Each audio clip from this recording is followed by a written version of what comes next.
Ты видишь себя в старости? Брат, я так не хочу думать о дне своей смерти, кончины, либо старения. Я так хочу жить. Я очень не хочу даже об этом думать. Я постоянно оттягиваю. И последнее время мне, знаешь, глоток какой-то воздуха и надежды дал чувак, японец, который вышел с публичным заявлением: пожалуйста, проживите все еще 10 лет. Я вам обещаю такой научный прорыв. Мы не победим смерть, но мы замедлим максимально процесс старения до такого, что люди будут жить лет по 200-300.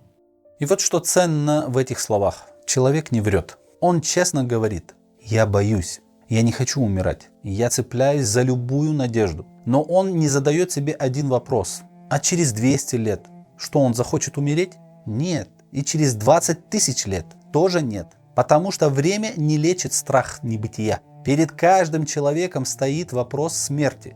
Как бы он себя не обманывал, как бы трезво и спокойно он не уверял сам себя, что не боится, после ничего, чернота и все, он свое естество обмануть не может. Исследования под названием «Теория управления ужасом» показали, что одно только напоминание о смерти вызывало у людей стресс, который они сами не осознавали. В одном эксперименте они проводили опросы, находясь рядом с кладбищем и в нейтральном месте.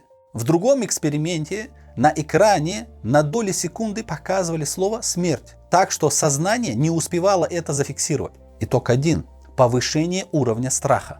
В другом на людей цепляли датчики и напрямую спрашивали о смерти. Как итог, те, кто говорил, что не боится смерти, показывали самый высокий уровень физиологического стресса. И как бы человек себе не врал, истина все равно откроется ему на смертном одре. Как показывает клиническая практика, пациенты без веры в 3-4 раза чаще страдают от терминального беспокойства, которое невозможно снять обычными успокоительными. Врачи хосписов описывают это как духовный коллапс. Все аргументы, которые работали при жизни, типа «смерть естественна», «после ничего нет», рассыпаются за дни до конца.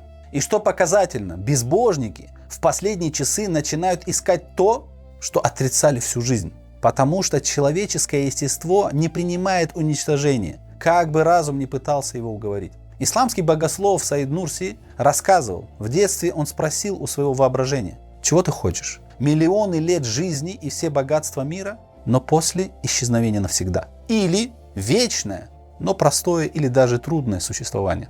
Воображение ужаснулось первого и ответило: даже если будет ад, все равно желаю вечности. Так что постарайся приобрести веру в Создателя и вечную жизнь, чтобы стать счастливым в обоих мирах.